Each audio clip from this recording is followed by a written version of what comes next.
Então, gente, estamos no 6º encontro desse clube de leitura, que a cada dia vai ficando maior. Surpreendentemente, está imenso.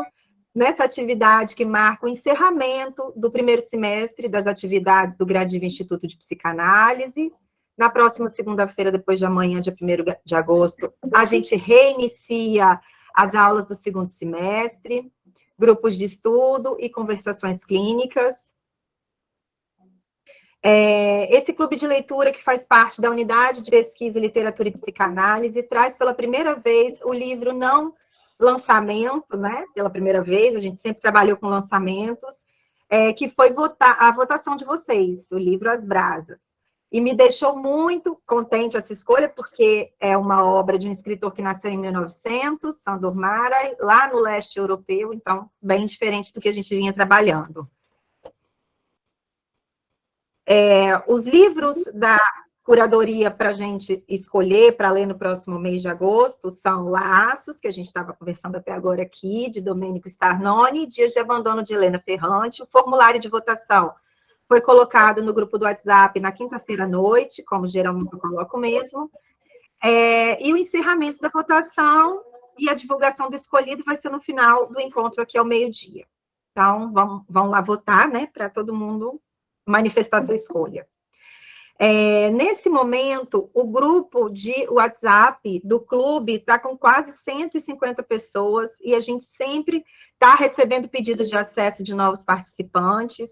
Então, vou esclarecer aqui para quem, né, para os convidados que estão pela primeira vez e quem é novo, que esse espaço aqui é um espaço aberto, gratuito, para os nossos convidados, do Instituto e de cada um de vocês, que quiser convidar também, numa tentativa de proporcionar um diálogo entre a literatura e a psicanálise. Não precisa ser psicanalista ou psicólogo para estar aqui com a gente, né? O intuito é trazer quem tem interesse, leitores e interessados pela psicanálise.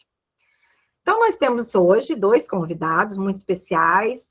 Alex Andrade é escritor, publicou os livros Antes que Deus Me Esqueça, Poema e Amores, Truques e Outras Versões, e Para os que Ficam, que é esse aqui, gente, ó, que é lançamento, que eu li, ó, tá todo marcadinho, não sei se dá para ver que tá muita luz aqui, pela editora Confraria do Vento. Publicou também 5 livros infantis e ainda os livros de contos As Horas, A Suspeita da Imperfeição, além do romance Longe dos Olhos. Ele é arte educador, participa de projetos de incentivo à leitura para crianças e jovens de comunidade carente. Parabéns por isso, Alex, obrigada. E é um dos curadores do Prêmio Literário do Ensino Fundamental do Rio de Janeiro. Inclusive, né, aqui, como eu estava falando com vocês, eu fiquei encantada aqui com a leitura do livro do Alex, e assim que eu terminei, eu fiz contato com ele, convidei ele para participar do papo aqui com a gente. Então, para os que ficam, vocês encontram, né, nas livrarias, depois o Alex pode até falar disso, onde que é fácil comprar. Temos também aqui o Eduardo Ribeiro da Fonseca, que é psicanalista, doutor em filosofia moderna e contemporânea pela USP, professor e coordenador da linha de pesquisa Filosofia da Psicanálise da PUC do Paraná, venceu o Prêmio Jabuti em 2013 com Psiquismo e Vida, a noção de Triebe nas obras de Freud, Schopenhauer e Nietzsche, traduziu O Mundo como Vontade e Representação, Complementos, de Arthur Schopenhauer, e com esse ganhou novamente o Prêmio Jabuti em 2015. É coordenador do GT de Filosofia e Psicanálise da Associação Nacional de Pós-Graduação em Filosofia. E muito obrigada, gente, pela presença de vocês dois. Agradeço demais que vocês estejam aqui para bater um papo com a gente sobre esse livro.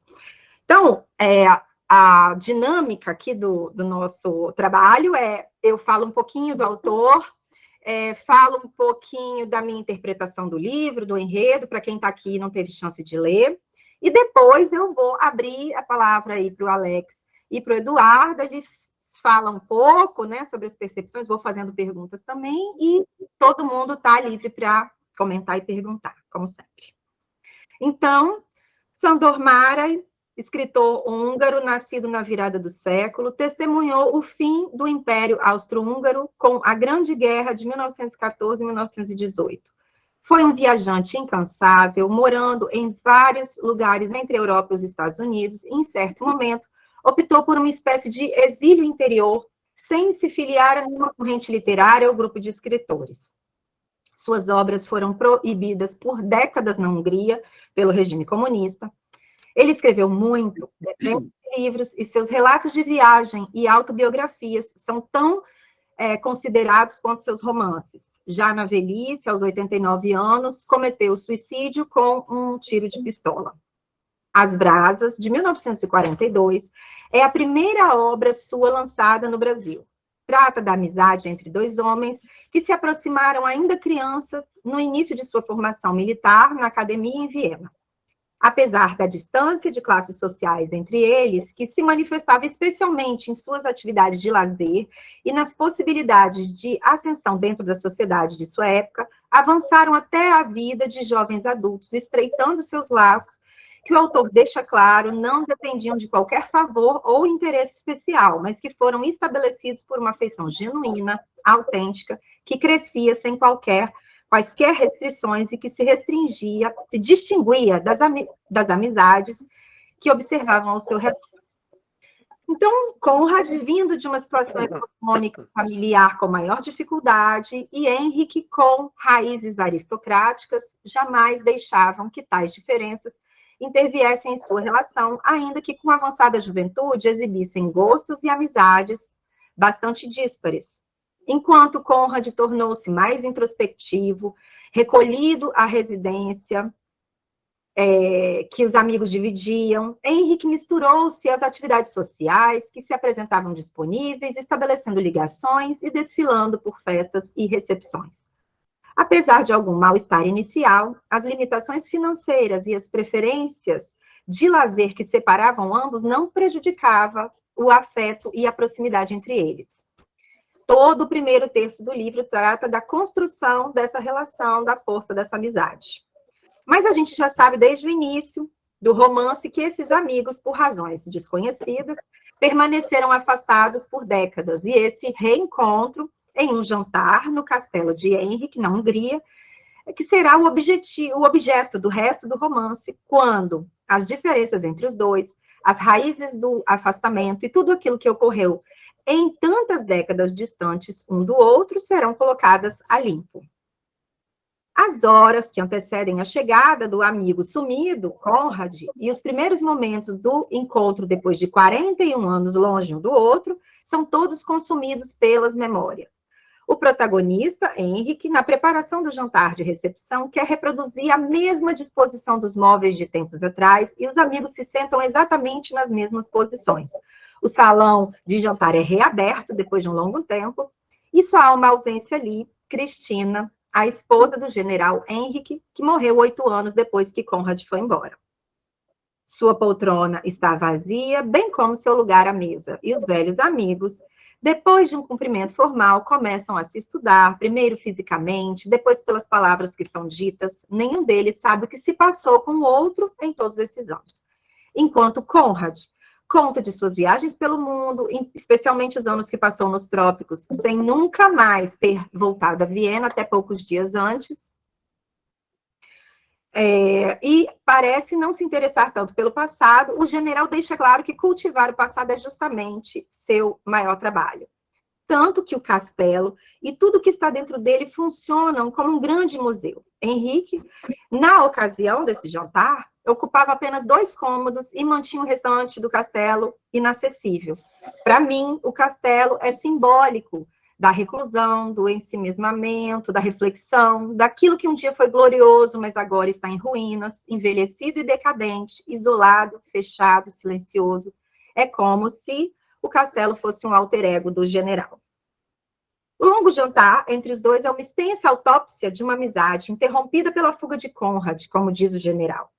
São extensos monólogos de Henry, em que ele tenta entender quais foram as razões e motivações para aquele sumiço repentino, sem explicações ou despedidas, em que ele e Cristina foram deixados por Conrad. Isso aconteceu após uma caçada entre os amigos, em que Henrique vê Conrad mirando o rifle para matá-lo e desiste. O autor traz à superfície as raízes da amizade, como ela se forma, se solidifica, como se sustenta, qual a natureza desse sentimento, mas mais do que isso, Mara trata aqui o sentido da vida, a natureza do amor, a vingança, o que é verdade, o rancor, a morte, o que nos faz diferente dos outros, portanto, cria essa alteridade, que é uma tensão, mas também é fundamental. Então, nas cenas do jantar, o general faz aquele grande monólogo, levantando as possibilidades e impressões do porquê da fuga para os trópicos, por que trair a amizade que já durava 24 anos. Cristina e Conrad foram amantes? Por que o amigo apontou para o general o rifle de caça quando estavam sozinhos na floresta? E por que desistiu? Havia ressentimentos, rancor e ciúme? E a grande pergunta, para mim, Cristina sabia e planejou com Conrad essa tentativa de homicídio, mas Conrad permanece praticamente mudo. No fim, o acerto de contas não ocorre. A velhice e o tempo consumiram o desejo de vingança e a necessidade de explicações e justificativas. O tempo foi mais forte que os ressentimentos, as culpas e os rancores, mas foi dito e nada mais era necessário. O final é melancólico, mas não triste. A espera tão longa, de início, para o leitor, parece não ter levado a nada, mas olhando com atenção, percebemos que, na verdade, o próprio encontro justifica os últimos 41 anos vividos. O importante, o fundamental, era que se vissem novamente, que se olhassem nos olhos, dividissem mais uma vez o tempo, que pudessem ouvir suas vozes, uma na direção do outro. A catarse durou uma noite e uma madrugada às escuras, diante do fogo da lareira, nas mesmas brasas que receberam o diário de Cristina e que poderia explicar tudo. Mas quem precisa de resposta? Falei pra caramba, né, gente? É um livro maravilhoso, delicioso. E aí, agora eu gostaria de passar para o Alex e para o Eduardo, para que eles falassem um pouquinho o que eles acharam da leitura das brasas, como é que foi para eles, enfim. Vamos começar? Alex? Oi. Vocês me escutam? Sim.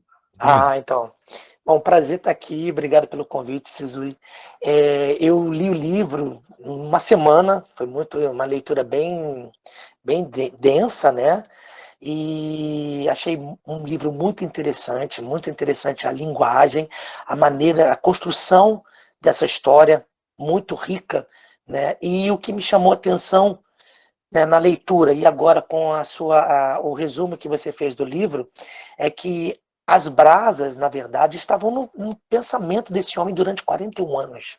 Né? Ali o pensamento estava em brasa, né? Ele estava ali, ainda aquilo tudo estava aceso por uma faísca pequenininha de uma brasa, mas que estava aceso durante esses 41 anos em que ele traz toda essa memória, tanto que ele reconstrói toda a história que aconteceu há 41 anos atrás, num encontro, para que ele conseguisse que aquela brasa que ele trazia ali acesa, aquele pequena faísquinha que tinha, né, da madeira, pudesse se reacender. E aí o que me surpreendeu, eu achei que fosse ter um grande duelo, uma grande briga entre eles, eu imaginei uma coisa assim, é que, na verdade, a brasa se apagou, né? Foi surpreendente, se apagou, porque o tempo faz a gente esquecer. Tem uma passagem do livro em que ele diz, né, a maturidade ela faz a gente esquecer as mágoas, os rancores, né, os sofrimentos, a gente começa a olhar aquilo de uma forma diferente. E isso foi um grande aprendizado para mim.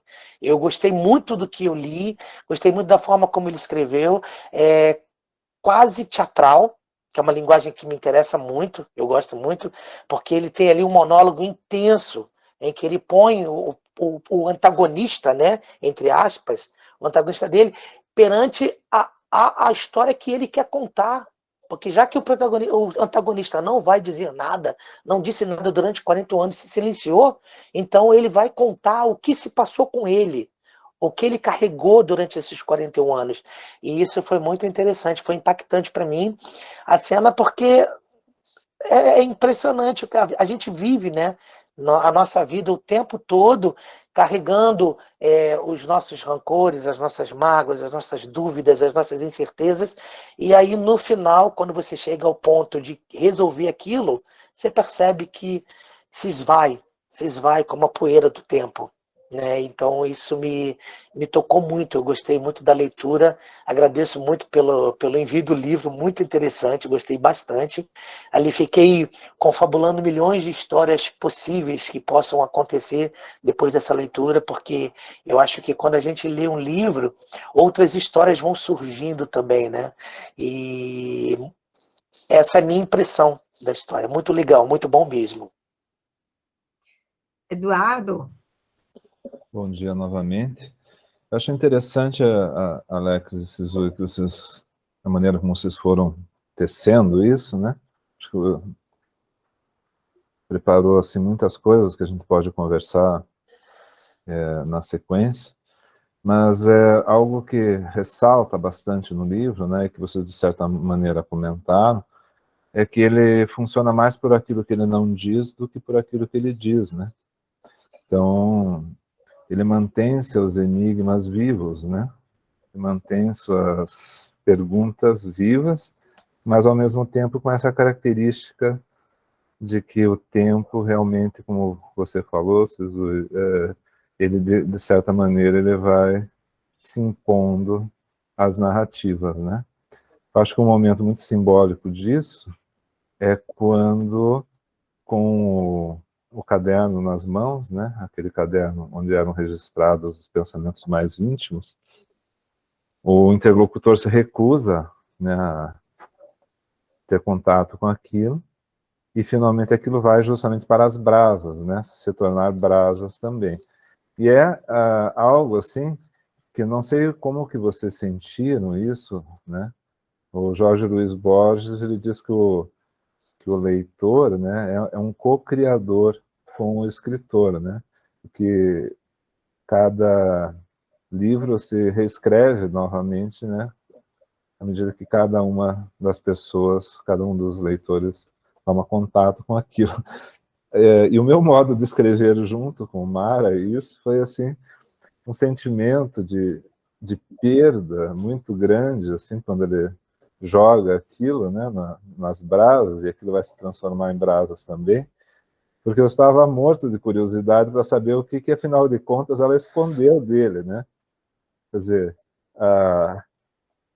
e o comentário que ele faz, né, eu acredito que um pouco antes disso, de que ela, talvez por um impulso, né, justamente de sabendo que teria futuramente alguma coisa muito grave para esconder, tinha esse impulso de revelar tudo a ele, né, como se fosse já uma confissão antecipada de algo impossível de comunicar futuramente, né? Uma coisa incrível isso, né, na construção, na tessitura do livro, né? E que ele nos mantém presos a isso para a eternidade, né? Porque é assim que a coisa acaba, né? Então nós desfrutamos,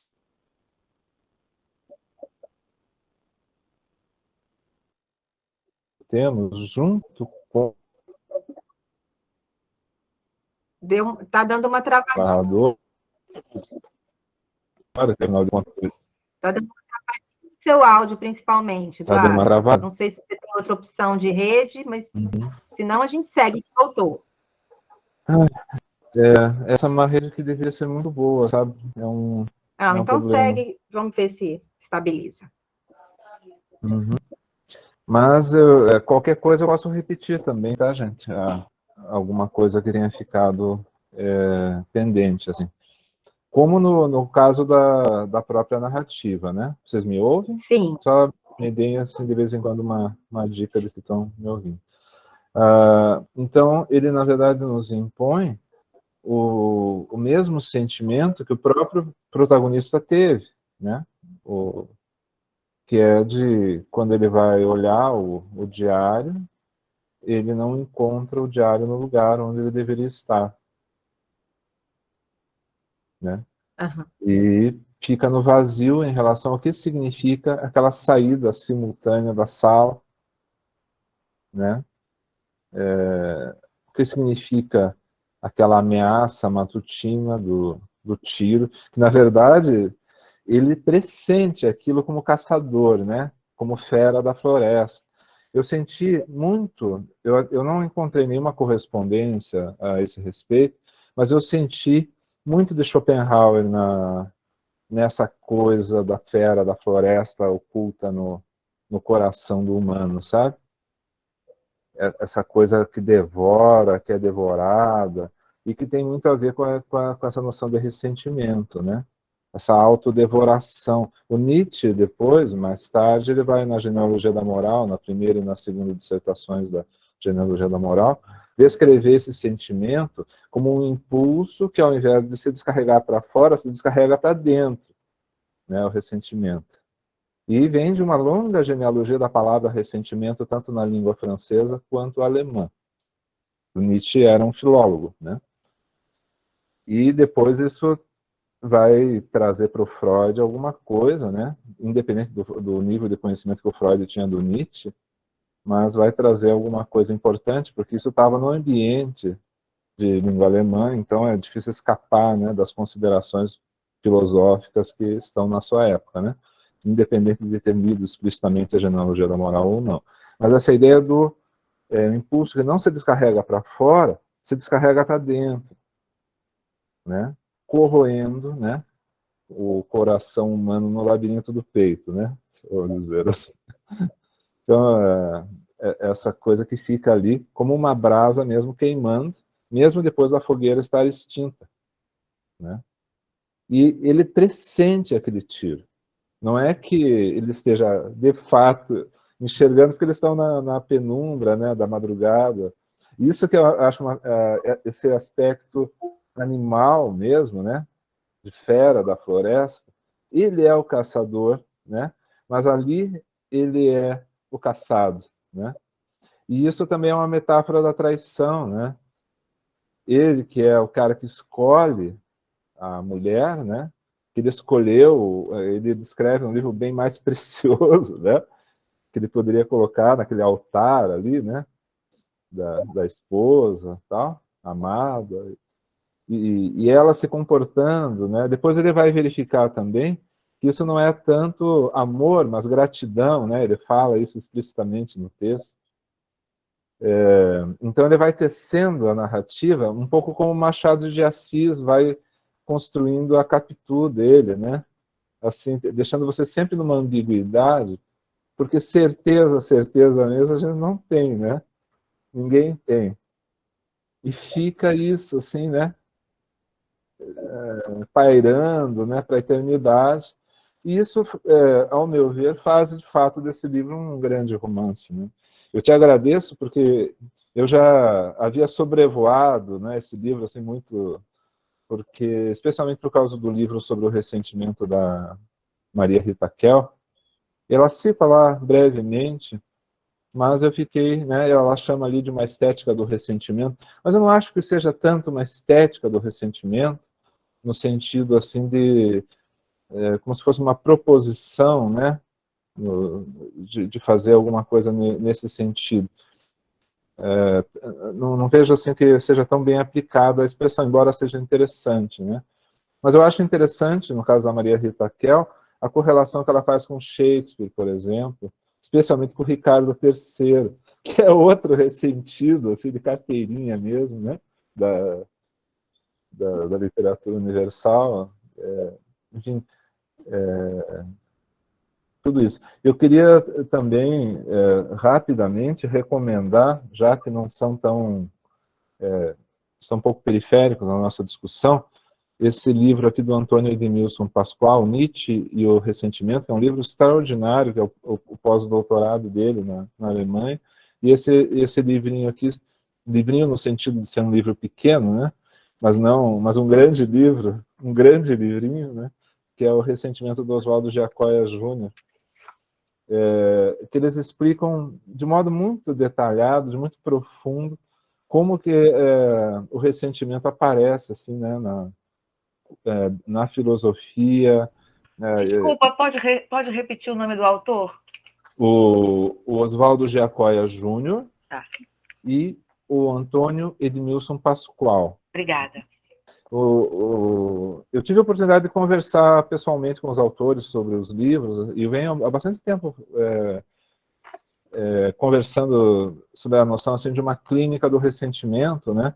Porque o ressentimento não é um conceito psicanalítico, e, ao mesmo tempo, ele é como se fosse uma névoa, assim, né, que penetra em todas as estruturas psíquicas de alguma maneira, e sempre está à baila na análise no sentido das queixas, né, das pessoas, das coisas que nunca foram resolvidas, das acusações, das autoacusações, né, essa coisa super egóica, assim, né, que eu sei que eu estou me alongando, mas é só porque é tão interessante esse livro.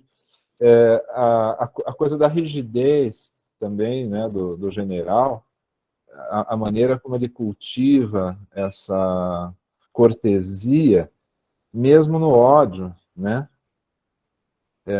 Assim, eu acho esse personagem tão interessante desse ponto de vista, porque ele, apesar de ele ser um caçador, né, ele talvez seja ainda mais caçador no sentido de que ele não mata por ódio, né? Nele sim há uma estética do ressentimento, né? Assim, alguma coisa estética, assim, que ele se distancia, né, do próprio ressentimento por causa dessa estrutura psíquica dele, assim, né, dessa coisa formal, com muita repressão externa, né, quer dizer, moldado pela sociedade. Ele inclusive, ele é tão mais querido que o outro, também porque ele é melhor adaptado a essa estrutura repressiva.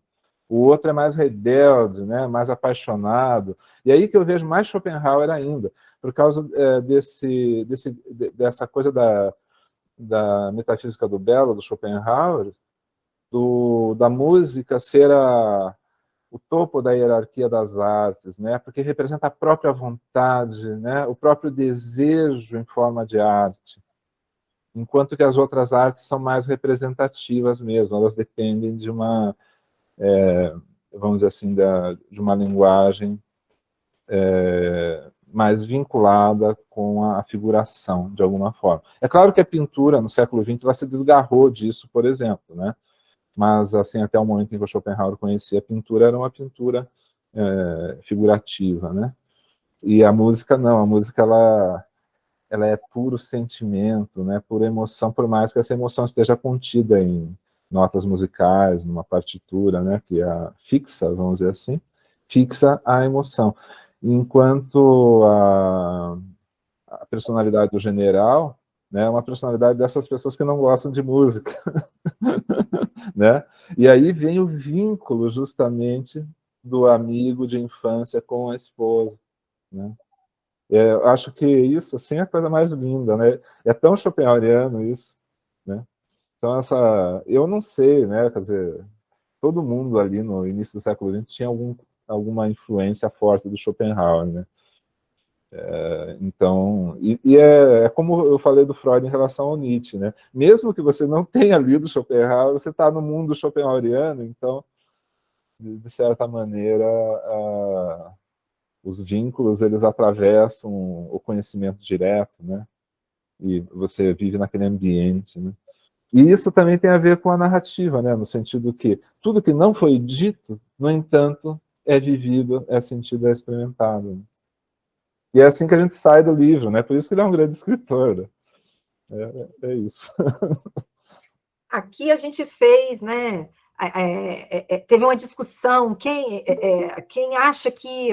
Quem achava, eu estava conversando com a Angélica ontem, com o Caio, né? Se ela realmente tinha traído ou não. Eu não sei, eu acho que não, mas ele tem certeza que sim, né? Cada um também faz a sua leitura. Mas você falou de uma questão do ressentimento, e eu tinha separado um trecho aqui lindo, gente, porque o que eu fiz foi só tirar trechos para levantar a bola aqui, porque o livro tem realmente passagens maravilhosas. E está falando aqui do ódio, né? Quando o Henrique conta para nós o episódio lá da caçada, da floresta, que ele ficou sob a mira lá do Conrad, ele fala sobre o ódio que ele acredita que o amigo sentia por ele. Está na página 105, um trechinho. Por 24 anos você me odiou de forma tão apaixonada que esse seu sentimento tinha força e o ardor das relações amorosas. Você me odiou e quando o ódio se apodera de vez da alma do homem, sob esse fogo também se esconde e cresce o desejo de vingança. E aí, numas linhas anteriores, na página 104, a gente tem uma das passagens lindíssimas. Eu vou ler para vocês, mas vou tentar ser breve. Pois o coração humano também tem sua noite, cheia de emoções, não menos selvagens que o instinto de caça que atormenta o coração do cervo macho ou do lobo. As paixões ligadas ao sonho, ao desejo, à vaidade, ao egoísmo, ao furor erótico do macho, ao ciúme, à vingança, aninham-se na noite do homem, assim como o puma, o abutre e o chacal no deserto da noite oriental. E no coração do homem, né, que você usou essa expressão aí, há instantes em que não é mais noite e ainda não é dia, quando as feras saem se arrastando dos esconderijos tenebrosos da alma, quando nosso coração é agitado por uma paixão que se transforma num gesto de mão, uma paixão que em vão educamos e domesticamos anos a fio, às vezes indefinidamente, e de nada adiantou. Em vão procuramos negar desesperadamente diante de nós mesmos o verdadeiro significado dessa paixão. Ela demonstrou ser mais forte que nossos propósitos, manteve-se íntegra e sólida. Quando eu li isso aqui, gente, eu, assim, associei, né, para mim, como se o escritor estivesse descrevendo ali o inconsciente, né? Freud, né, diz algumas coisas que eu lembrei nessa parte aqui, o homem não é senhor de sua própria casa, nada é mais humano que o crime, no inconsciente somos criminosos. Então, não sei se eu estou fazendo uma aproximação muito viajante aí, queria que vocês me dissessem o que vocês acham. Fique à vontade, Alex. Então, eu adorei, né, como o Eduardo dissecou, né, ele fez uma análise muito profunda do livro. Eu como uma pessoa que gosta de escrever, né, um escrevente, na verdade, um escrevedor, fico muito contente com essas análises. Eu não consigo fazer essa análise tão profunda, tão, né, tão foi muito bacana. Eu quero que você leia meu livro para você poder fazer essa análise da forma. Fiquei muito curioso, né? Né? Depois do elogio da Silvia. Porque a minha análise é uma análise mais do cara que gosta de ler, da pessoa que gosta de ler, que gosta de escrever. E então, quando a Ciso falou da questão da personagem do Freud, né? Da questão do Freud com a personagem, eu concordo plenamente, porque tem muita coisa da psique aí desse personagem que ele traz, né? Todas as angústias dele, todos os ressentimentos dele, todas as mágoas dele. Eu percebo nesse personagem, né, que ele deixa pra gente, ele dá muitas deixas, né, pra gente poder construir toda a questão emocional dele, toda a história que ele traz, a gente acaba construindo junto com o autor uma história, né, que está ali escrita, mas que não dita, no caso, e que esse não dito somos nós que vamos construir essa imagem, né?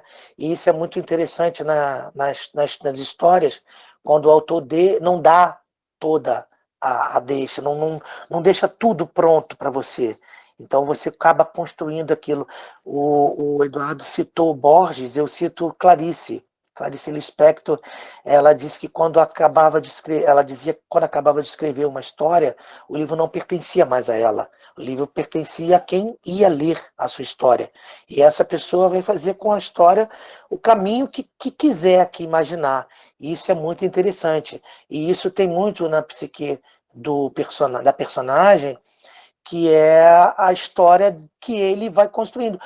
Será que a Cristina, ela traiu mesmo? Para ele, nem ele tem certeza disso, né?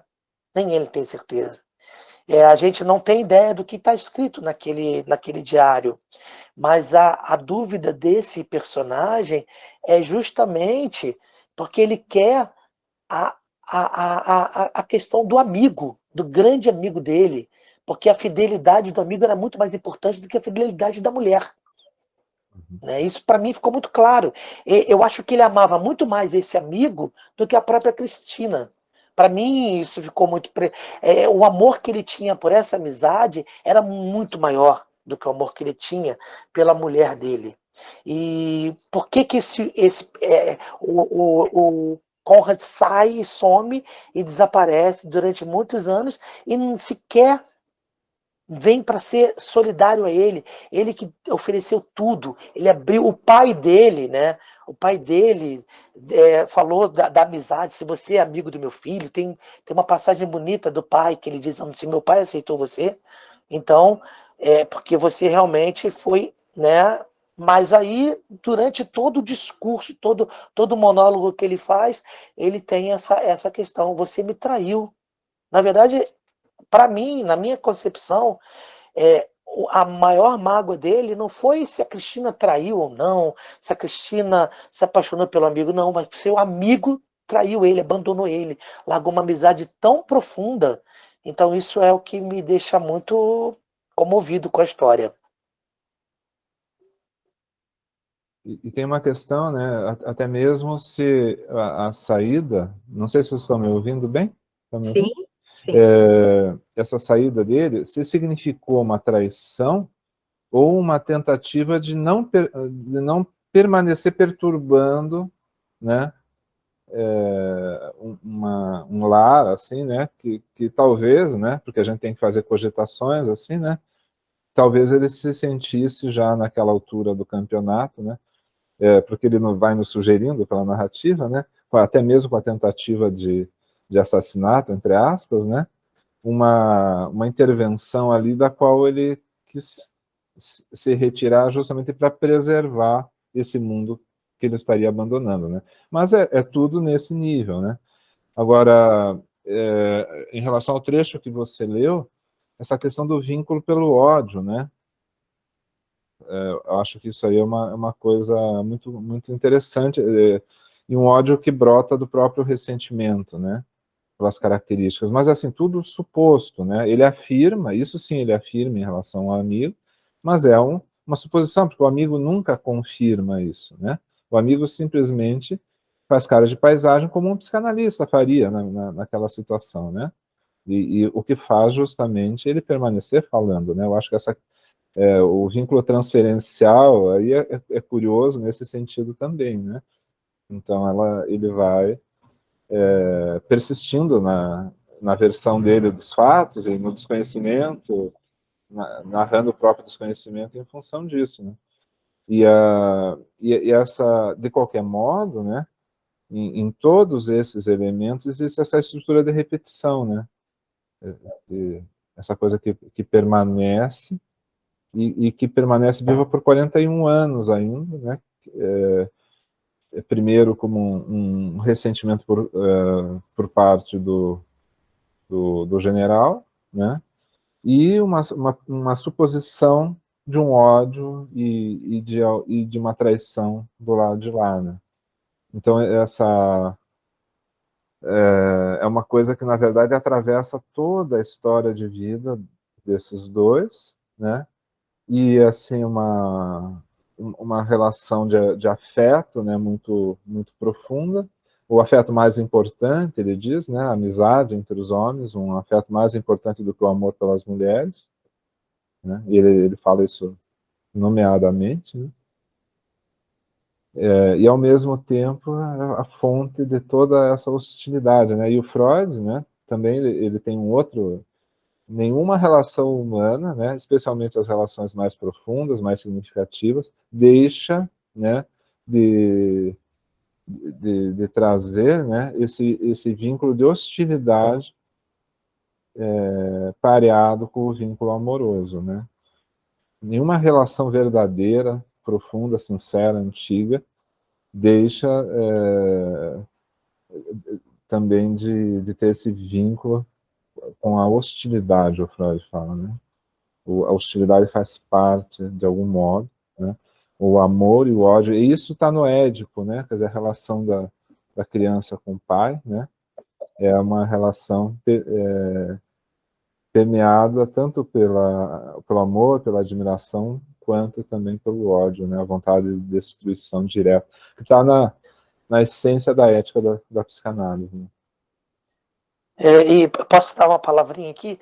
E o que é interessante nisso tudo, Eduardo, é que 41 anos esse homem viveu esperando por esse encontro, por esse momento de reencontrar o grande amigo dele, que ele guardou todo esse ressentimento, toda essa mágoa, toda essa história. Ele não esquece nenhum detalhe, nem mesmo o detalhe da cena do último encontro em que eles sentam ali, onde tem a situação. Então, assim, tem um jogo cênico muito grande, quando ele monta todo o cenário que aconteceu há 41 anos atrás. Né? Isso me parece muito com Shakespeare, né? Ele monta todo o cenário, ele põe as cadeiras, ele tem a ajuda da Nini, né, que a ama, para montar toda aquela história. Por isso que quando eu estava na leitura, eu achei, vai ter alguma coisa de vingança, de morte, de duelo. Mas o duelo foi muito mais profundo do que pegar uma espada e cravar no peito do outro. Porque as palavras, elas doem muito mais. Elas sangram muito mais, né? Então, é interessante esse movimento que o autor foi fazendo de mostrar, assim, parece que está montando uma cena de um grande duelo, de uma luta de espadas, em que um vai cravar a espada no outro, mas, na verdade, quando se monta todo aquele cenário, toda aquela cena, né, bem shakespeariana, e aí as palavras elas ganham muito mais poder do que as armas, né? A dor ganha muito mais poder, o ressentimento ele tem uma profunda importância nisso tudo, e o silêncio do outro dói muito mais também. O silêncio do outro dói bastante, porque o outro ele sequer fala, ele sequer quer ler, ele cita a qualquer momento. Então, assim, cada vez que um fala e o outro fica em silêncio, é pior ainda. É pior Ele já ainda. foi Então, embora há muito tempo, né, Alex? pois É é. mais ou menos isso que é reafirmado aí, né? Exatamente. Então, isso é um jogo cênico maravilhoso. Eu fiquei imaginando, quando você vai lendo, você vai vendo essa história sendo representada, né? É muito bacana, muito bom mesmo. E tem um detalhe que você tá mencionando, né, de novo, os 41 anos, é o mesmo que se passa, por exemplo, né, no banquete do Platão, né?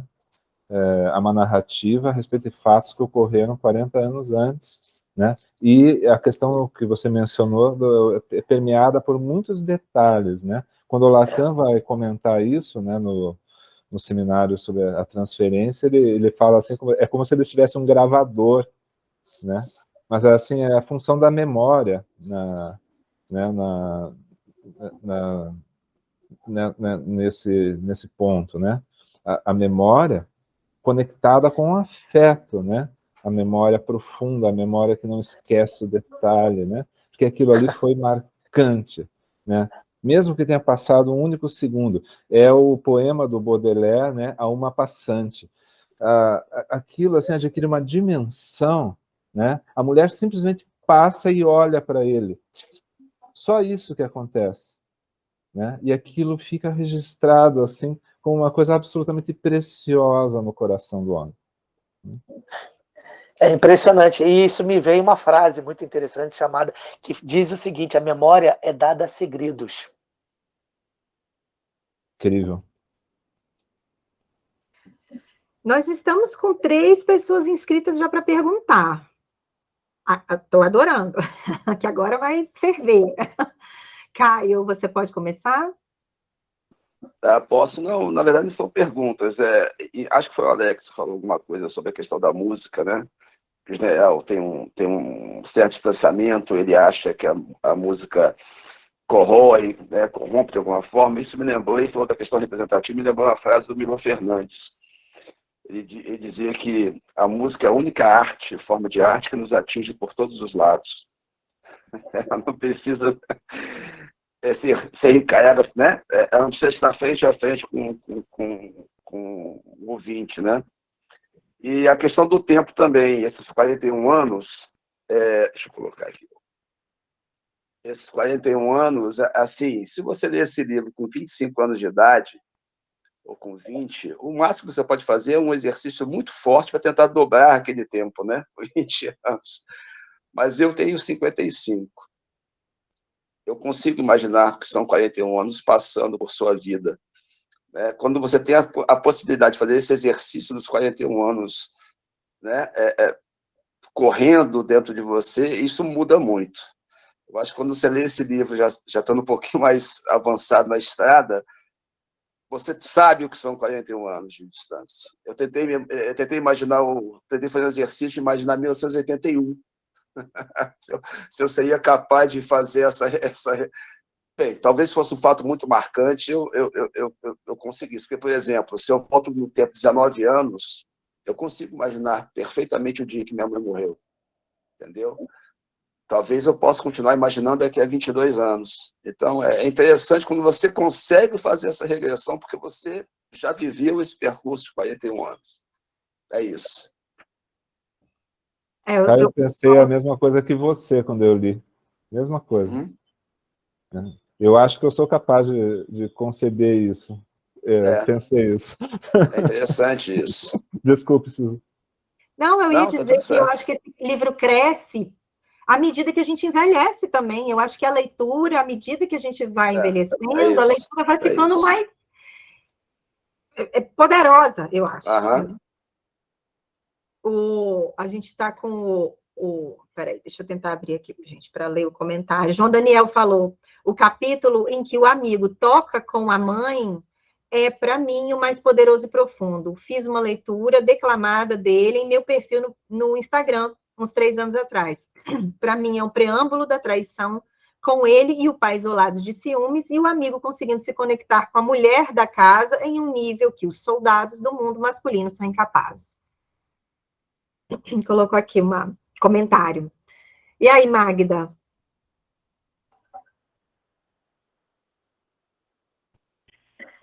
Eu também li esse livro 2 vezes e foi completamente diferente. Quando eu li foi há uns 30 anos atrás, né? Eu era bem jovem. E aí eu encontrei um outro livro.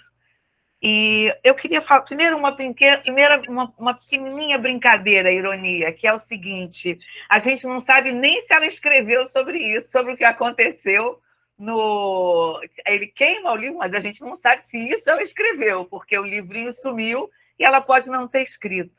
Não só traído ou não traído, escrito ou não escrito. E eu queria comentar sobre uma parte do livro que me tocou, que foi quando, depois que ele vai embora, que eles se encontram naquela casa que ele não conhecia, a casa do Conrad, que ele nunca tinha entrado, que era um lugar fantástico de obras de arte, que o Conrad nunca tinha deixado ele ir lá, apenas a Cristina conhecia aquele espaço, e que aquilo tinha a ver com o que o pai disse para ele desde o início, quando conheceu o Conrad, que ele era diferente. O Conrad era diferente, parecido com a mulher dele, com a Cristina, do que ele e o pai eram. Tinha alguma coisa que eles tinham, que com toda aquela riqueza, aquela coisa, aquela aristocracia, eles não tinham. Né? Eles tinham alguma coisa que eles não conseguiam. Ele era diferente.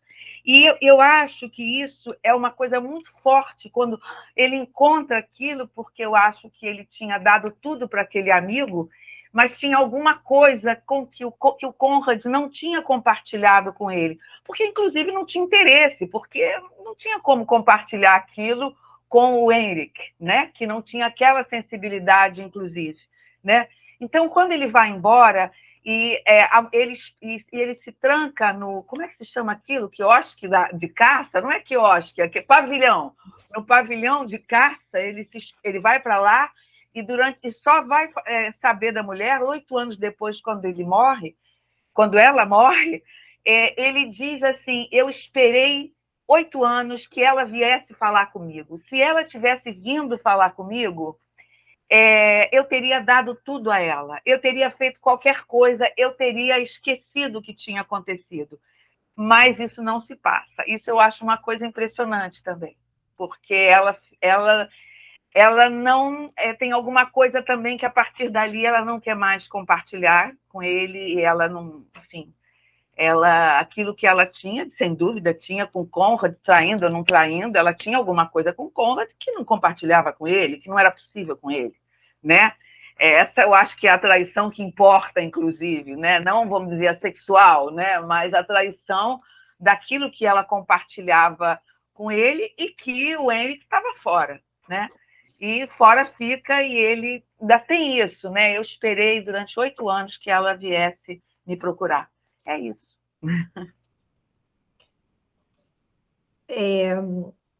Leila?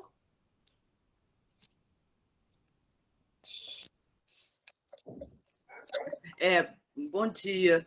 Então, a leitura desse livro, ela me remeteu até um conto da Clarice Lispector, que é Uma Amizade Sincera, que são duas pessoas, dois homens, né?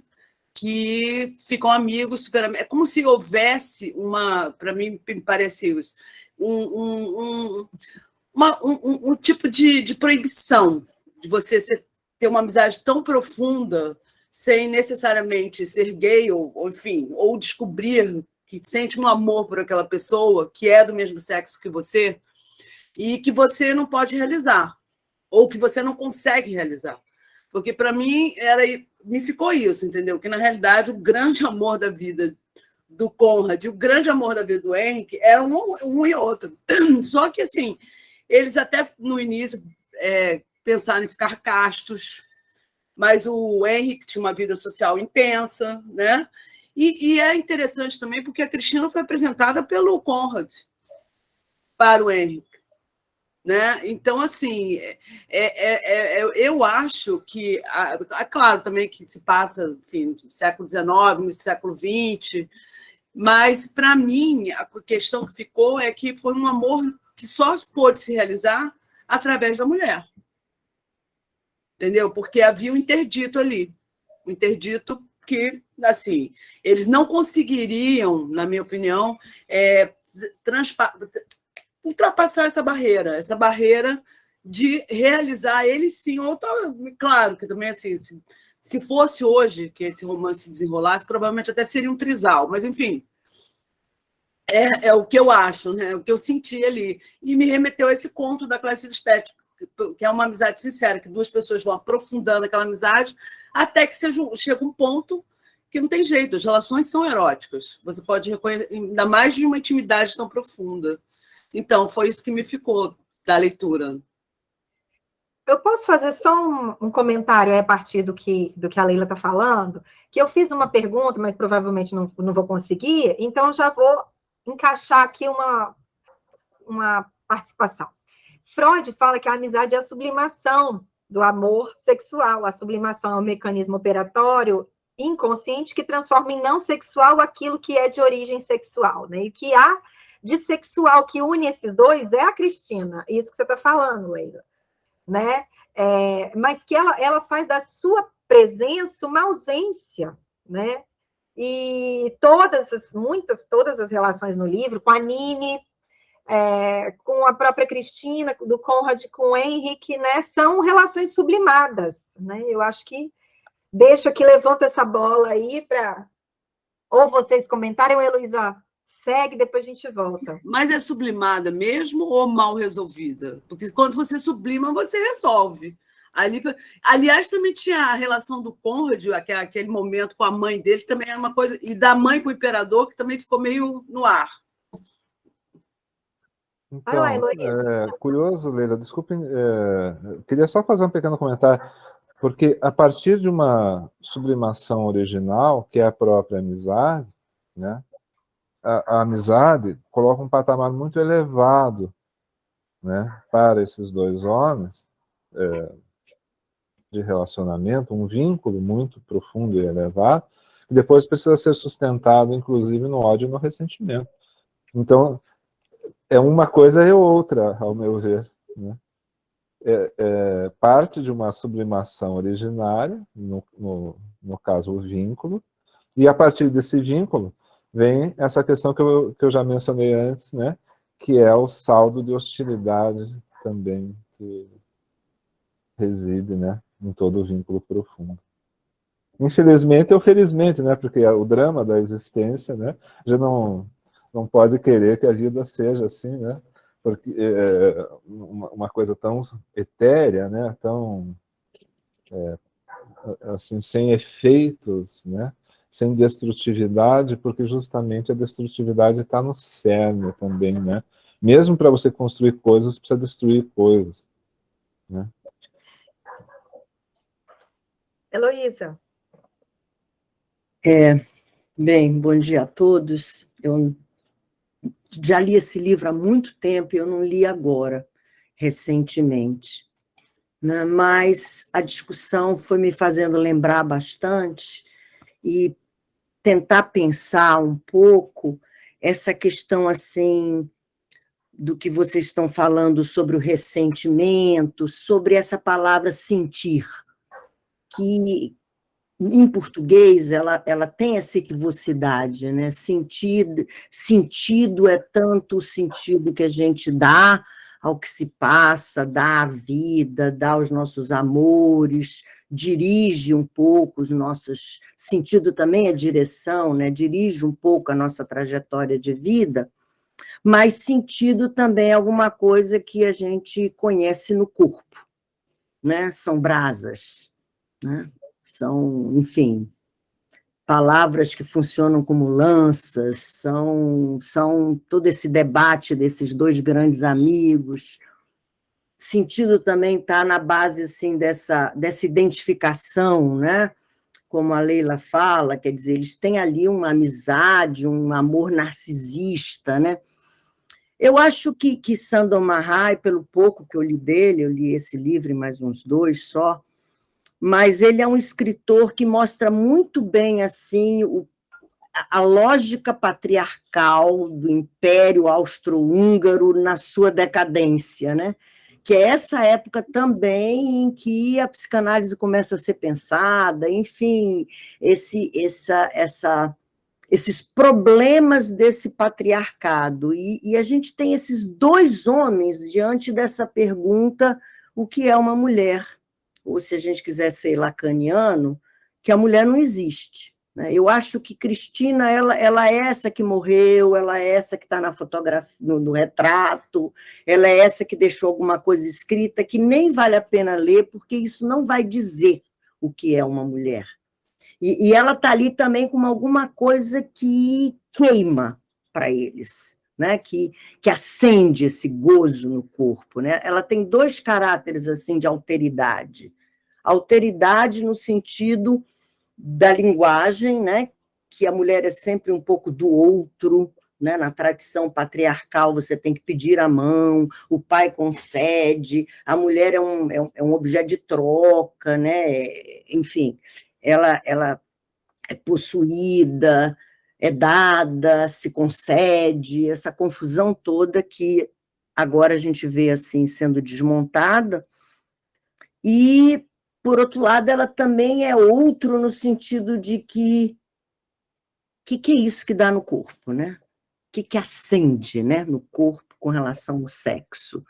Então, eu acho que esses 2 homens, pode ser que eles estivessem, se a gente encarnar muito o personagem, achar que eles tivessem lá um tesão um no outro, mas eu acho que não é nem tanto essa questão, a questão é o que é que dá tesão.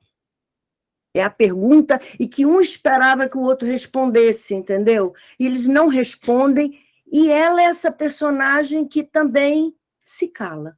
Ela não tem nada a dizer, porque ela também não sabe. Enquanto sujeito, ela não pode dizer nada. E a mulher é essa outra coisa que não fala, que acontece. É o sexo. Eu diria que, com Lacan, a gente já diria assim, não é só que a mulher não existe, ela é um dos nomes da sexualidade. Agora, isso tudo explodiu no arco-íris, então tem muitos nomes hoje para esse enigmático objeto da sexualidade. Nem importa mais a anatomia, nem o gênero, mas a questão continua viva. O que é isso? O que acontece? Então, eu penso que todo esse romance é em torno dessa traição, mas não é a traição dela, nem do amigo, é isso que você quer nomear e não vem, quer dizer, que a gente se ressente, como ainda agora Eduardo falava, gostei muito dessa abordagem que vem, enfim, de Schopenhauer, enfim, dos filósofos e que certamente influenciou muito a psicanálise, mas é disso que na vida falta, fura, é o objeto perdido do Freud, é o que a gente nunca acha.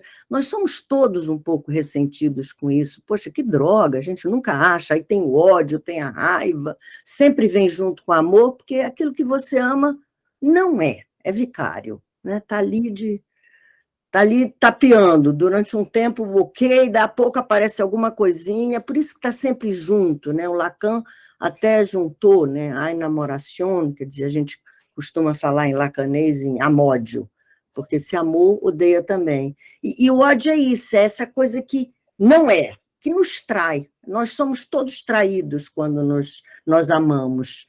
Amar é ter que se debater com isso, que a linguagem não diz, por mais sentido que a gente dê, a linguagem não diz todo do gozo, e o gozo sempre nos transborda, e, enfim, eu acho lindo esse final que ele deu ao romance, entendeu? De As Brasas, porque é isso que está desde o início e que é o destino, né? O destino da vida. Enfim, 40 e tantos anos, 60 anos, enfim, sempre a gente encontra alguma coisa lá atrás, né? E a gente encontra isso, que o que faltou, o que teve e o que não estava, né? E essa é uma traição que todos nós passamos. Agora, se a gente se coloca nesse diálogo subjetivo de duvidar consigo mesmo, a gente vê que esse é um processo nosso, mas às vezes você pensa que é o outro, né? Que você não encontrou a pessoa certa, que o parceiro não é bom, que, enfim. Para isso a gente trabalha, né? Não só com a filosofia, mas também com a prática psicanalítica, para dizer, ó, você está aí num mato sem cachorro, né? Era isso que eu queria dizer. Vocês querem comentar? Pode seguir com as outras perguntas? Juliane. Oi, gente, bom dia. Minha primeira vez aqui no encontro. Bem-vinda. Já está sendo especial para mim, principalmente por causa do tema central, né, que é ressentimento. Eu acho que acaba conversando com a história de todo mundo um pouco, porque mais ou menos, né? Para uns mais, para outros menos, mas quem nunca, né, se ressentiu, quem nunca se alimentou desse sentimento. Falando bastante bem do ressentimento, né, que já foi comentado algumas vezes, tem um trecho do livro que, para mim, pelo menos para mim, define muito bem, assim, né, como que opera, como que a gente opera, né, quando está ressentido, quando está ali mergulhado naquilo, que é o trecho que ele fala o seguinte: o homem em questão, que entregou sua alma e seu destino à solidão, não acredita em nada, espera e só. Espera o dia ou a hora em que mais uma vez poderá conversar com a pessoa ou as pessoas que o reduziram a essa condição. Conversarão sobre as razões que o obrigaram a essa solidão. Prepara-se para esse momento por 10 ou 40 anos, digamos até para sermos exatos, por 41 anos. Assim como quem se prepara para um duelo. Cuida de tudo que é seu para não ficar devendo nada a ninguém se por acaso tiver que morrer no embate. E esse trecho, assim, me faz pensar em como quando a gente está, né, mergulhado no ressentimento, o quanto a gente retoma, ressente, né, sente mais uma vez e volta e quase que se prepara mesmo, prepara uma lista para esse encontro com este que seria o possível causador dessa sua solidão, né? Então, assim, eu vou me preparar o suficiente, o bastante para esse duelo que vai acontecer um dia, ainda que justamente essa preparação me leve a morrer no embate, sabe? Me leve a chegar tão exausto, tão cansado, né? A me corroer, né? Como essa pulsão para dentro, né? Que foi comentado aqui. Então, é quase que isso, você se preparar para dizer para o outro que passou 41 anos vivendo na solidão por culpa do outro, né? E você vai se preparar muito bem para explicar para esse outro todos os motivos, você explica para si, né?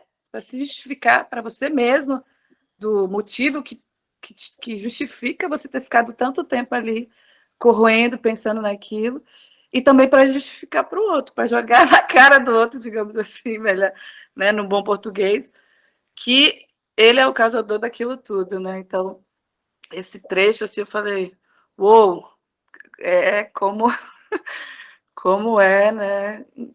Enfim, é isso. Muito bom.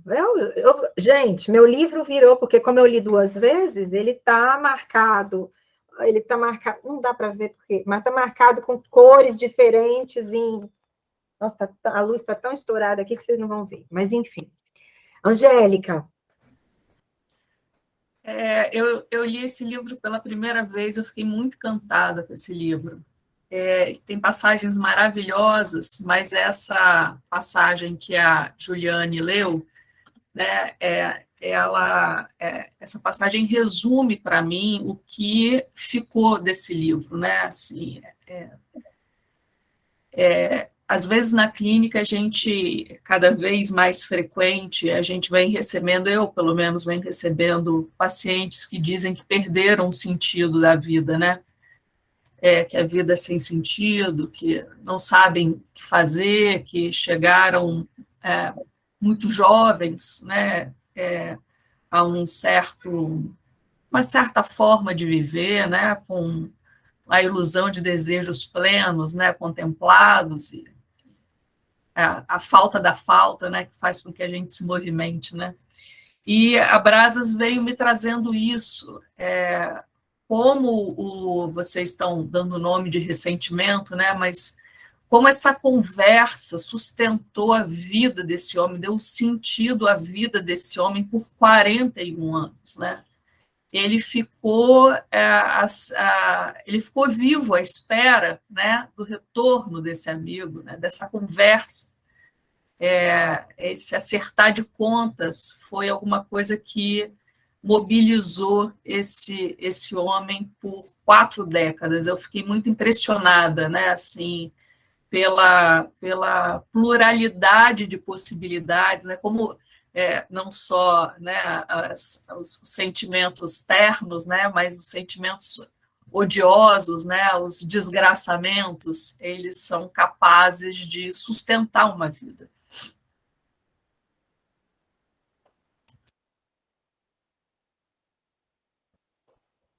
Márcia, quer emendar aí? Bom dia a todos. Eu fiquei pensando, eu acho que até em cima da fala da Heloísa, né, um novo aspecto também que esse livro traz, que é não só, né, a gente revisitar os ressentimentos, né, que a gente possa ter vivido, mas também eu acho que ele traz quando a pessoa fica no lugar de objeto do ressentimento do outro, né? Então, eu acho que o amigo, né, tem o Conrad, e a própria Cristina, né, eu acho que apresentam 2 saídas diferentes a essa dinâmica, né? Quer dizer, o que fazer diante, né, de uma pessoa que te coloca nesse lugar, né, que está ressentida com você?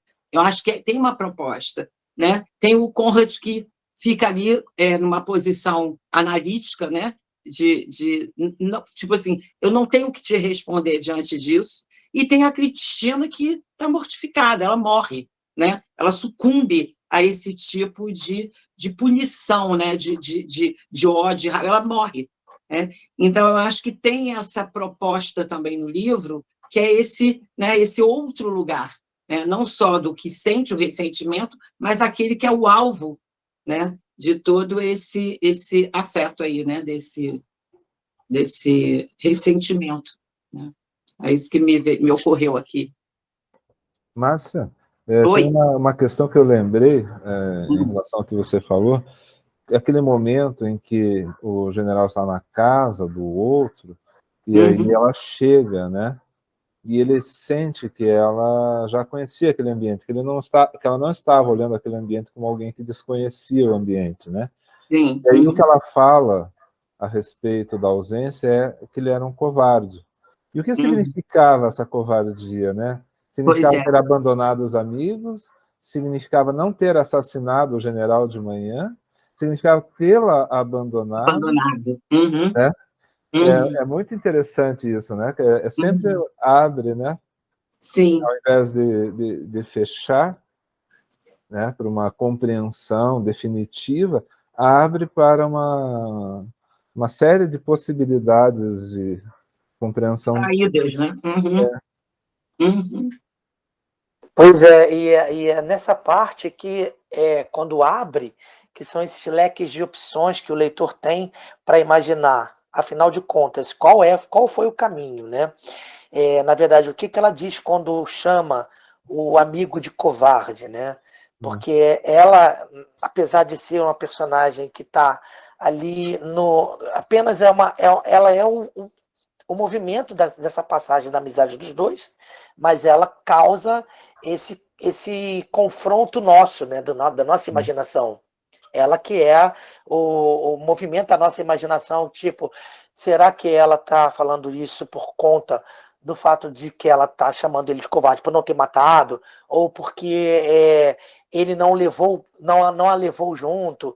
Então, isso causa na gente uma série de indagações e de imagens, né, de ideias, né, que a gente fica se perguntando o tempo todo. Mas, afinal, ela tinha uma paixão por ele, eles tinham uma relação, porque, na verdade, o que me pareceu ali durante o livro é que eles tinham uma ligação pela música, né? A relação deles era uma relação porque ele gostava da música, ele tocava, né? E ela gostava de música, assim como a mãe do general gostava de música. E aí, no final das contas, o general ele tinha esse ressentimento por não gostar de música e passou a detestar mais ainda a música a partir desse momento.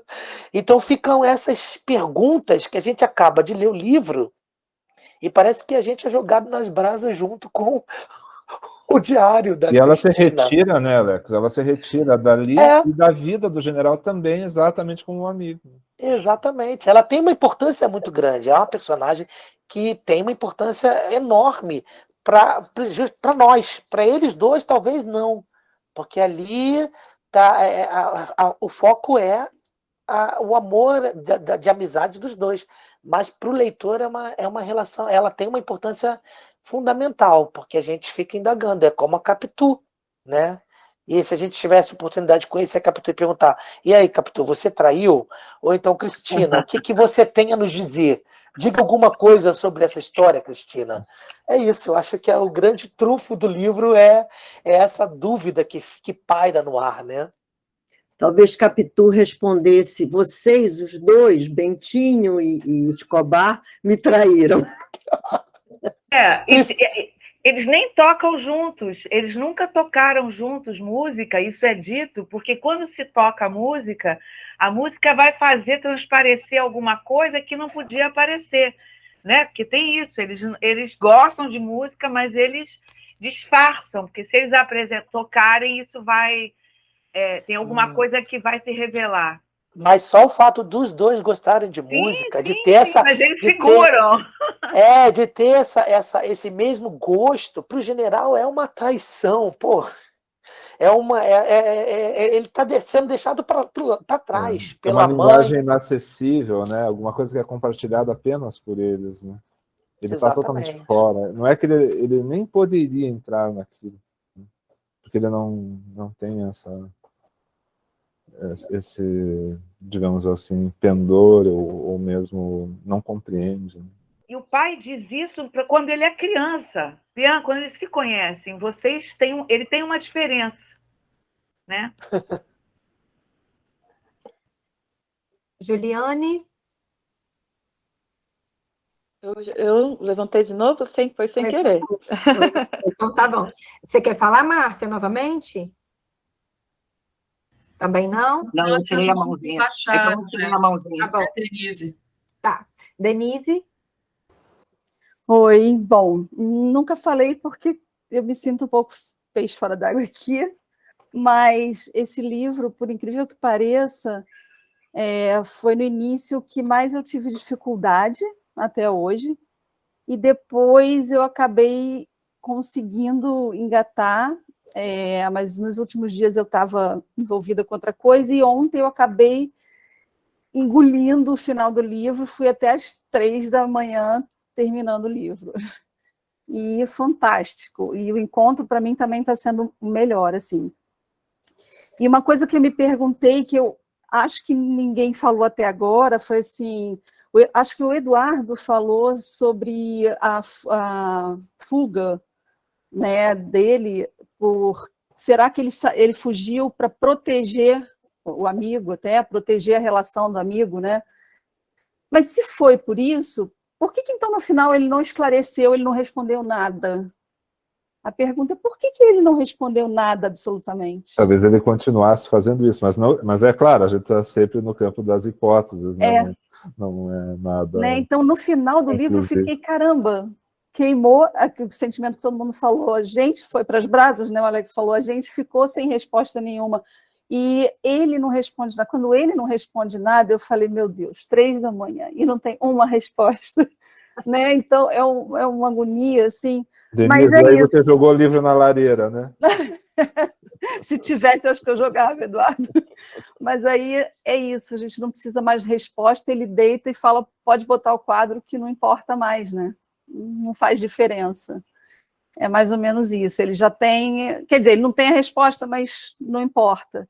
E eu acho que, no fundo, eles podiam ter uma relação íntima de amizade, não necessariamente uma relação amorosa, mas uma relação íntima por afinidade deles, né? E ele pode ter sido um covarde, como ela falou, ela pode ter se referido, né, à covardia dele, por não ter ficado e assumido isso, né, de alguma forma, ter fugido a essa relação, que talvez o Henrique não aceitasse, enfim, tem tantas possibilidades, né? Agora, o porquê dele não ter respondido é que me tocou mais. Era isso que eu queria deixar. Obrigada. Márcia?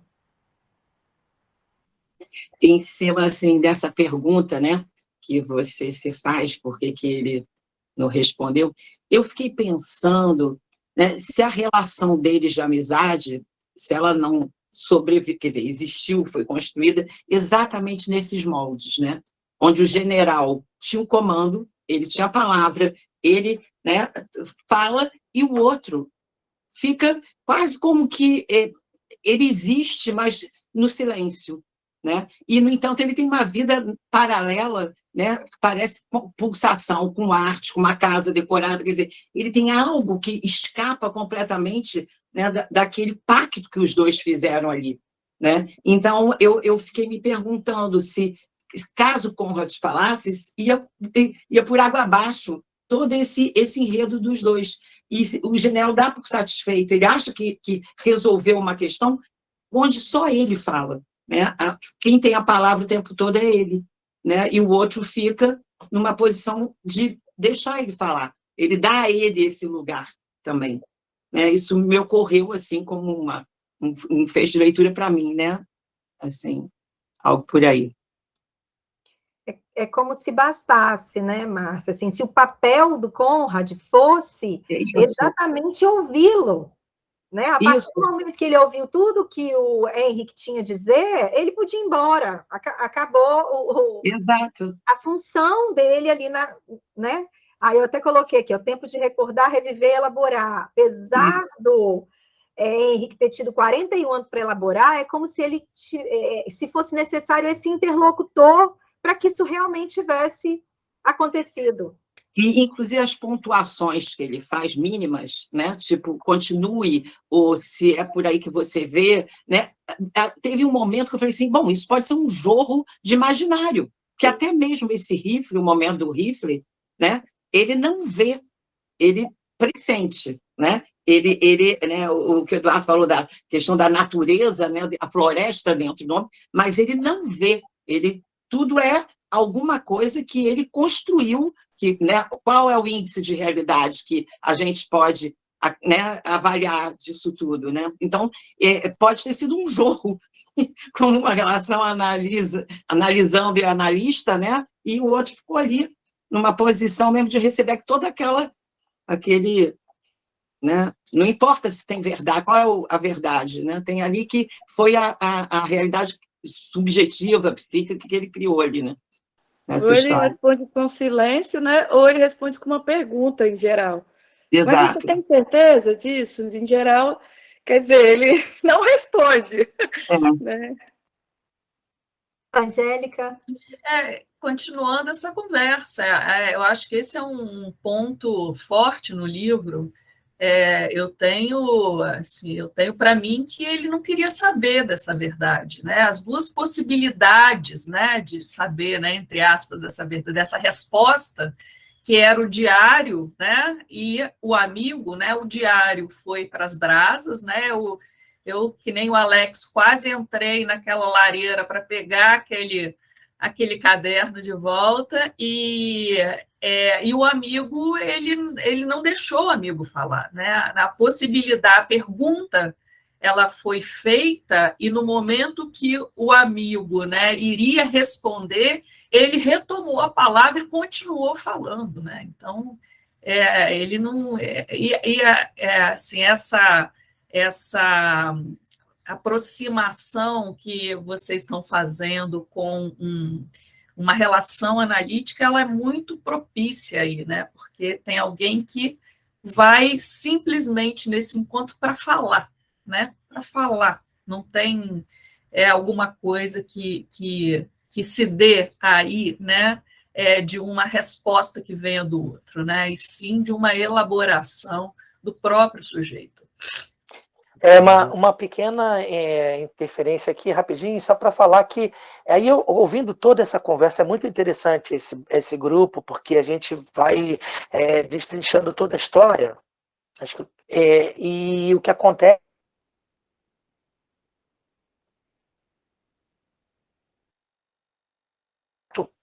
Então ele dá essa prova de amizade para o outro falar. Alex, deu uma travadinha? Você está ouvindo?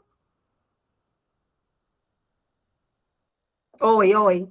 Agora voltou, Alex. Voltou. A gente perdeu na hora que você falou. E o que acontece, aí perdemos você. Acho que agora é ele que não nos ouve. O microfone dele está mutado também, ó. Parece que está travado. Eu acho que ele deu uma travada. Aí, voltou. Voltou. Alex, o teu microfone está mudo. Não, na verdade é que eu estou na Serra, aqui do Rio de Janeiro, e no local onde eu estou, pega muito mal a internet, então estou travando toda hora.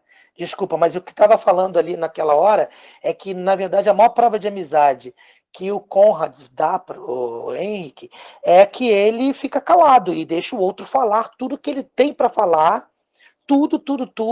Eu acho que, ouvindo esse grupo, o livro ele ganha outra dimensão para mim. É impressionante como é importante esse debate, essa conversa, porque a gente começa a ver várias outras histórias que tem ali, como as pessoas imaginam as histórias.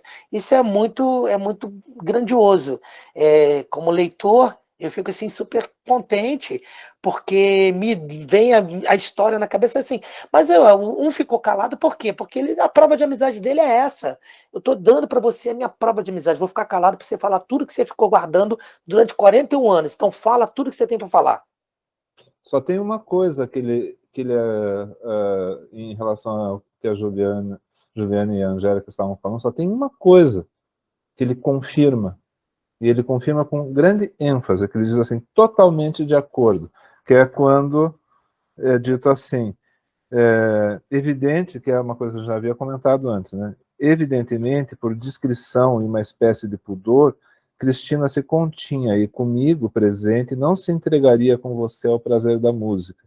Esta, não tendo nenhum significado que possa ser definido em palavras, deve ter um significado mais perigoso, visto que consegue comover tão intensamente todos os que se sentem unidos, não só pelo ouvido musical, mas também pelo sangue e pelo destino. Isso é uma chave tão interessante, porque justamente isso ele diz totalmente de acordo. E em todo o resto ele se cala. Portanto, é pura música. Todo o resto é pura música.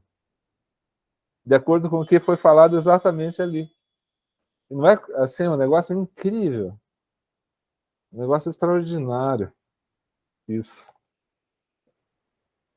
Eu vou aproveitar a deixa aí que o Alex disse que está sendo muito legal acompanhar. Então, Eduardo e Alex estão convidados a participar do clube com a gente. A gente tem o João Daniel, que foi nosso convidado no mês passado, e entrou no grupo aí. Então, se vocês quiserem participar com a gente, é uma riqueza ter vocês aqui também, daqui para frente. Prazer.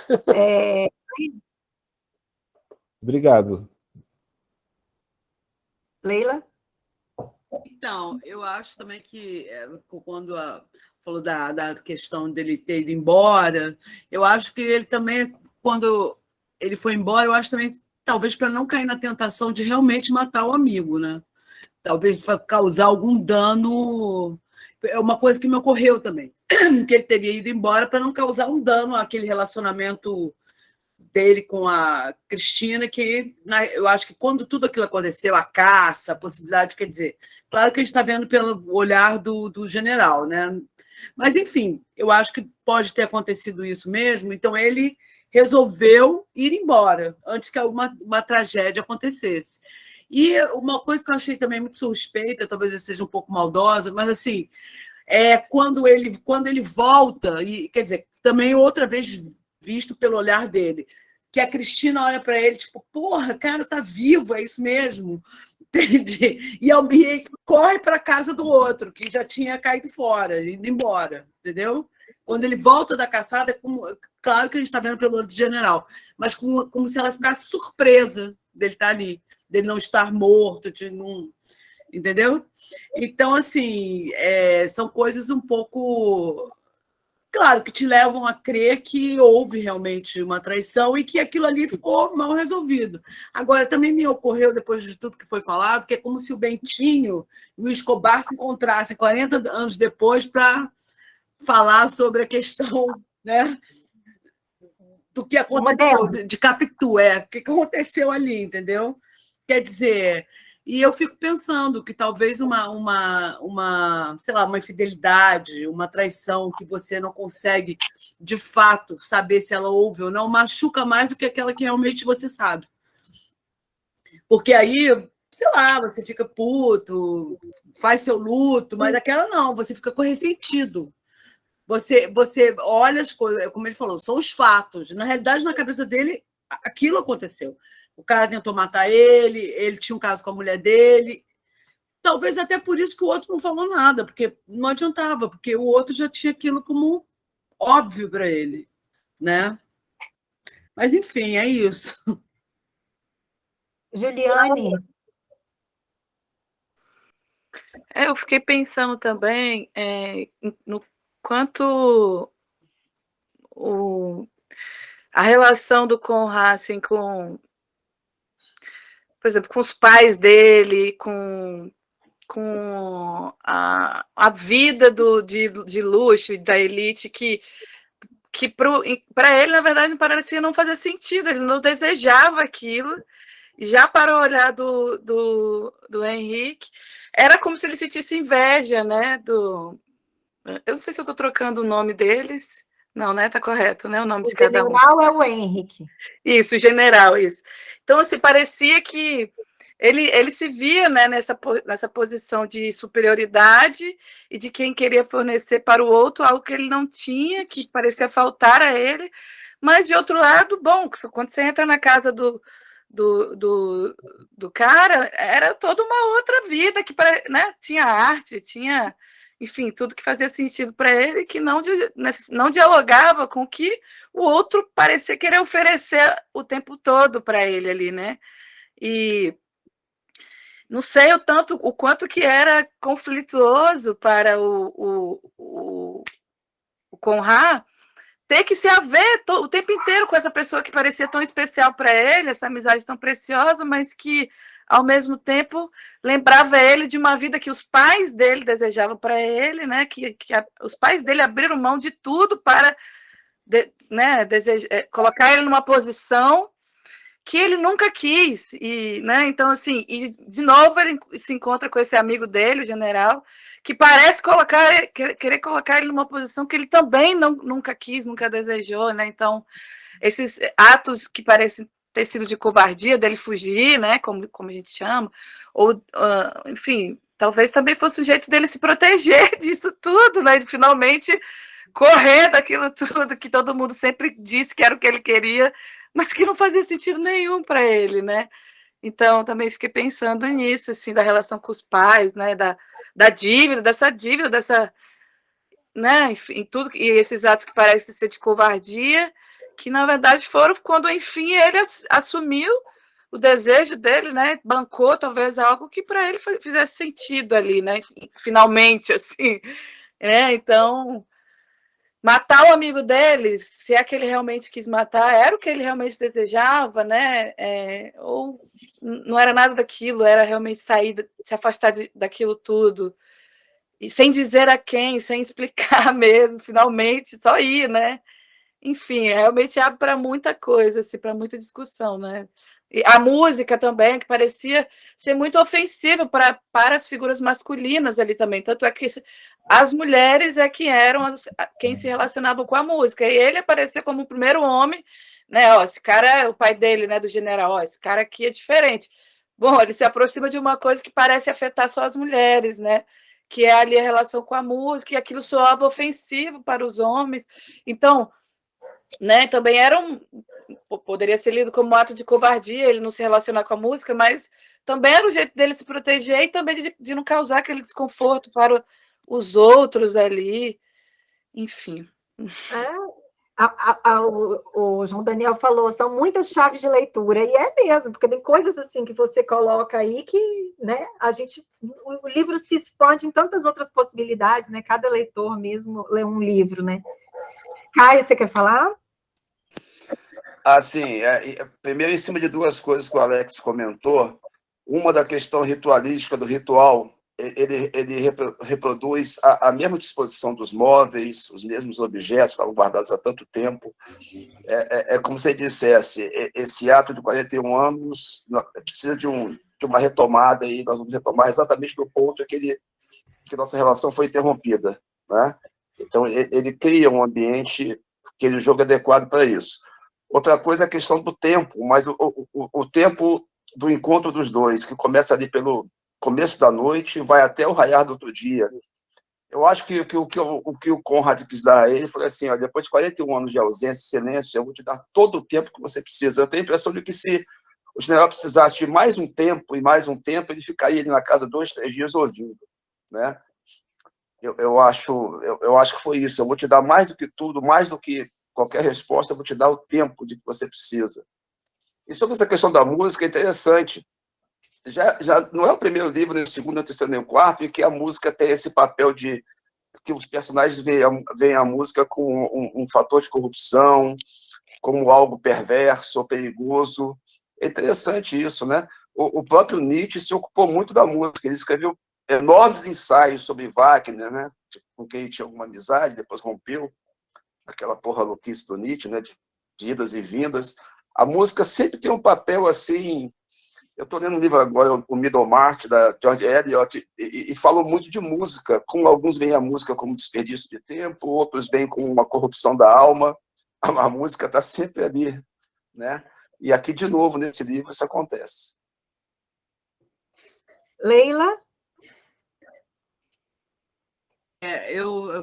A Juliane falou da questão de que ele desprezava esse mundo de luxo. Engraçado, eu já não vejo assim. Porque ele reproduziu na casa dele um mundo de luxo.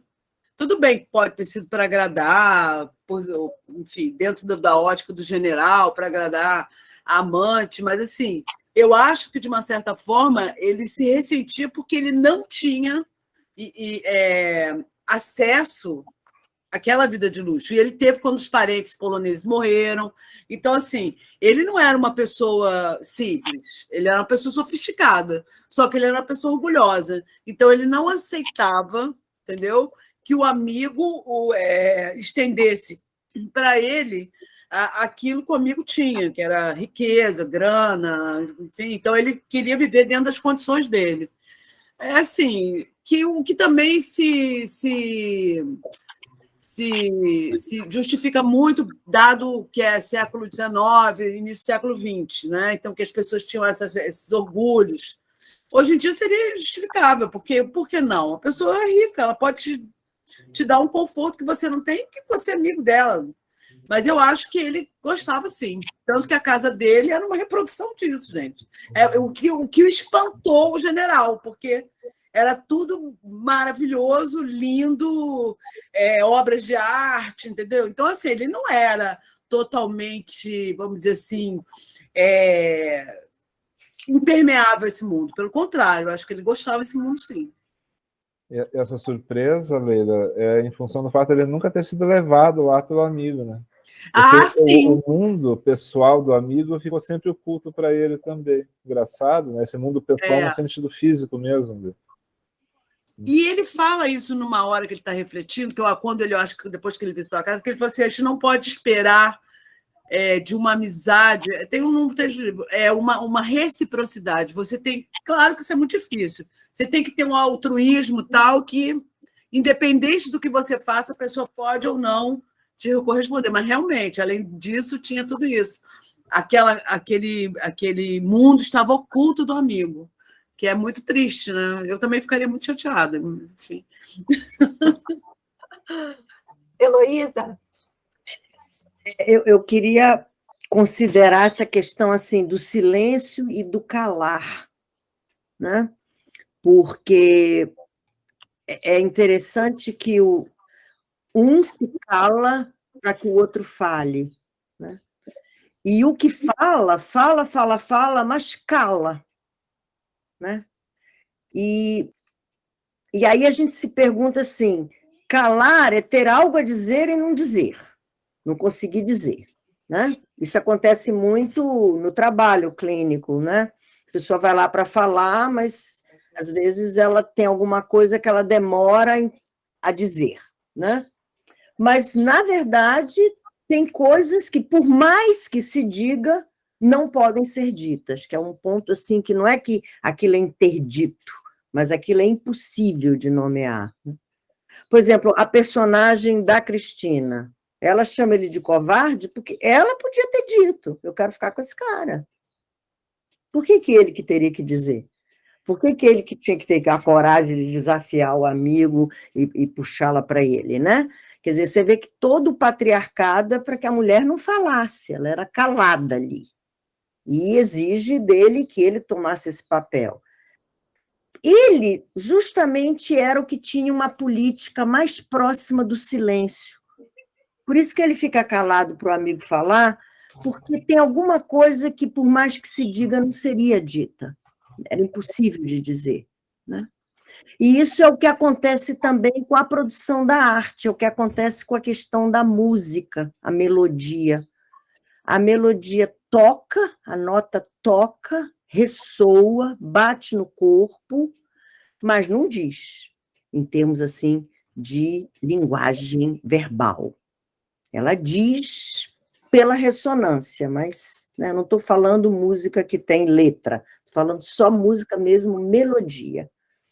Talvez ela seja mais próxima do real, talvez ela seja mais próxima dessa questão do gozo, talvez por isso ela produza para alguns esse desejo de interditá-la, né? Esse desejo assim militar, né? Só se toca os hinos, as coisas fixadas, amarradas, né? Se tem que se dizer isso e aquilo outro, que é o mundo. Não é à toa que um personagem é general e o outro é artista. Quer dizer, um diz: olha, põe isso aqui, tira, põe outra coisa, tira, até mesmo a posição dele um pouco com ela. Mas não vou tão longe de achar que tem que te puxar aqui, enfim. Já o outro é mais plantado nesse mundo, enfim, como é que eu vou dizer, burocratizado, né? Amarrado, né? Fechado no pacto social, que é o que faz calar, né? Esse cala. Fala para calar o outro, né? E o outro cala para dar esse espaço de silêncio, porque não havia muito o que pudesse se dizer ali. Eu fiquei com essa impressão que isso é um jogo, assim, talvez a diferença fosse essa, que um lida com o vazio, colocando arte lá e tirando e põe, que essa é a função da arte, né? Ela coloca alguma coisa no vazio, pode colocar isso, e depois tire. Um escritor não escreve o mesmo livro, né? Vai escrever outro, e outro, e outro. Quer dizer, tem um espaço vazio aí para se colocar alguma coisa. E o mundo do contrato social, o mundo da organização social, mesmo agora que já está se querendo romper tanto com o pacto do patriarcado, mas novas coisas politicamente corretas aparecem para nos fazer calar também excessivamente. Tem a questão de rever, mas tem a questão também de novas ordens, novas, enfim, palavras de ordem para calar. Tem sempre essa força de que o que você pode dizer é isso, e você isso, aquilo, você não pode dizer. Né? Enfim, eu acho que a gente não escapa desses dois mundos, mas é preciso entender que são duas lógicas, então eles eram diferentes. De fato, eles eram diferentes. É isso que talvez o pai de um deles tenha percebido, né? Eles são diferentes. Eles lidam com esse objeto que nunca que é perdido, que nunca a gente encontra o objeto definitivo, eles lidam de formas diferentes. Só para pegar o gancho aí que você falou do silêncio, né? O livro é todo silencioso, né? O castelo, a gente imagina um castelo vazio, a floresta, o frio, né? Tudo dá aquela sensação para a gente que eles estão, né? Que ele vive no silêncio, né? Assim, o livro dá essa sensação, porque isso não é dito claramente, não é? É só mesmo uma ideia. Mas, Francisco, por favor. Então, eu gostei muito do que foi falado aqui, principalmente porque eu não sou da área da psicanálise, né? Então, eu aprendo muito e gosto bastante. E eu queria levantar uma coisa que me chamou a atenção, logo no começo do livro, tem uma frase assim: todo grande sentimento contém uma certa dose de pudor e culpa, né? Então, a culpa não foi trabalhada aqui, e eu acho que tem muito a ver com a história dele sumir, porque ele não quis a culpa por ele ter tentado matar o amigo, a culpa por ter traído ou não, né, mas ter se relacionado com a Cristina, ele foge, ele não conseguiu encarar, e eu acho que a culpa tem um papel importante aí. E ele fala isso logo no o autor fala isso logo no começo do livro. E uma coisa que me chama muita atenção também é a questão da literatura, né?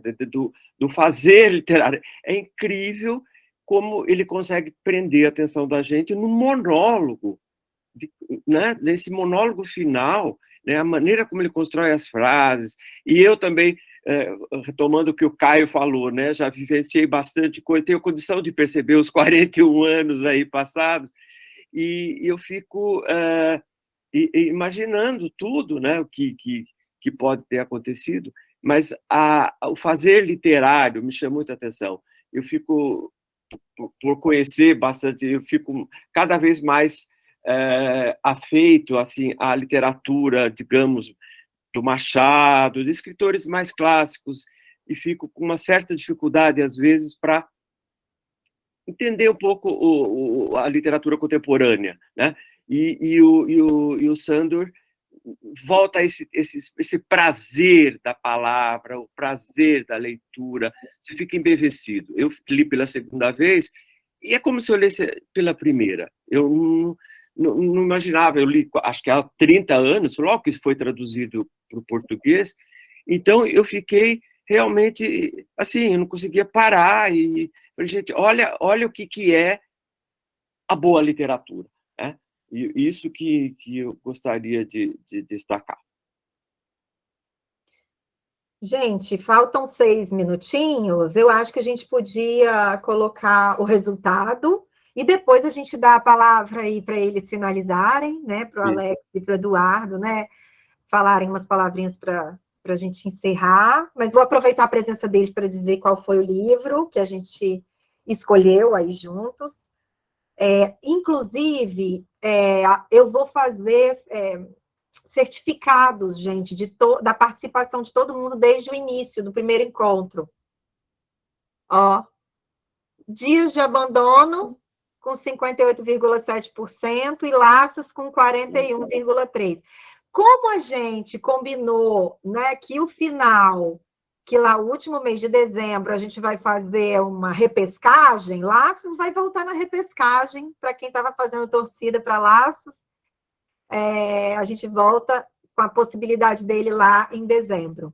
Mas só para finalizar com vocês, a gente vai fazer certificado de participação de cada encontro. Então, eu vou colocamos o formulário aqui, mas não sei se o pessoal conseguiu preencher, a gente vai colocar lá no grupo um formulário com quais encontros desses vocês participaram, para a gente providenciar os certificados e mandar, tá bom? Então, por favor, Eduardo, Alex, se vocês puderem dar as palavras finais aí. Então, eu vou tomar aqui a palavra. Fiquei muito feliz de participar do grupo. É a primeira vez que eu faço parte de um grupo de leitura e achei muito interessante, né? Até porque fico imaginando as pessoas lendo, né, os livros que eu escrevo, que eu escrevi, e fazendo essa análise tão profunda, tão bacana, tão interessante sobre a estrutura da narrativa, sobre os personagens, sobre a história em si. Concordo com o Francisco, viu, Francisco, que os clássicos são muito bacanas, mas a gente tem muita literatura contemporânea brasileira muito boa, muita gente boa surgindo, muita gente boa escrevendo coisas maravilhosas. Poderia citar nomes aqui incríveis, mas são muitos nomes, mas a gente precisa também pesquisar um pouco da literatura brasileira contemporânea, que tem muita gente boa no mercado. E agradecer ao convite da Sizue, muito obrigado pelo carinho, adorei o livro realmente é maravilhoso, muito bacana o grupo, se eu tiver oportunidade, participarei dos novos encontros, inclusive porque eu li Dias de Abandono, da Helena Ferrante, e li Laços, do Domênico Starnone. São dois livros maravilhosos. Eu confesso que prefiro Laços, né? Mas como vocês já escolheram, né, foi o Dias de Abandono, que também é um livro muito bom. E muito obrigado, gente, pela acolhida. Obrigado, Sizue. Obrigado, gente. E convido vocês a conhecer o meu trabalho. Eu tenho um blog. Eu acabei de lançar um livro, um romance chamado Para os que Ficam, pela editora Confraria do Vento, e o meu blog é www.alexlivrosdearte.blogspot.com. Quem quiser conhecer meu trabalho, seja bem-vindo, e também pelas redes sociais, pelo Instagram, Alex de Andrade. Tá bom? Muito obrigado, bom dia para todos vocês. Eu vou te colocar no grupo, Alex, que aí você divulga o livro, onde o pessoal encontra, coloca todos os seus contatos lá e entra para o grupo. Aquela. Legal. Te laçando, laços para o nosso grupo. Obrigado. Obrigado a todos, a todas. Eu fiquei realmente muito alegre, muito contente de estar aqui com vocês, caminhando nas brasas, né? Juntos. E foi realmente muito gratificante também a sugestão de leitura, né? Eu, pela primeira vez, como eu disse, fiquei um pouco sobrevoando esse livro durante anos, né, sem lê-lo, e agora tive essa oportunidade e fiquei totalmente apaixonado pelo livro. À medida que eu lia, eu fui tendo um sentimento de encantamento tão grande pela narrativa, pela arte do escritor mesmo, que renovou, assim, e muito, assim, eu tenho um cotidiano meio duro, assim, né, então, às vezes, em certas circunstâncias, eu estou muito assoberbado, assim, e isso vai insensibilizando um pouco a gente. E a entrada desse livro aqui no meu mês de julho, né, foi realmente uma coisa assim que renovou muito meu coração, assim, foi uma dádiva para mim. Então, participar aqui com vocês novamente foi uma coisa extraordinária, e fico muito feliz com o convite também de poder dar continuidade a isso, depois, na medida do possível, né? Talvez eu não possa vir todas as vezes, mas eu voltarei sim, com toda certeza. Muito obrigado e tenham um excelente final de semana, todos e todas. A gente do Instituto, né, do Gradiva Instituto de Psicanálise, agradece muito em nome, né, desse grupo aqui, a gente agradece demais, né, a participação de vocês, é sempre muito especial quando a gente, né, recebe pessoas que expandem nossa forma de ver, e a participação de todo mundo aí também é fundamental. Obrigada, gente. Mais um encontro realizado. O próximo é no dia 27 de agosto, sempre no último sábado do mês. Tá bom? Um beijo grande, bom final de semana. Obrigada. Logo, muito obrigado. Obrigada. Tchau, tchau.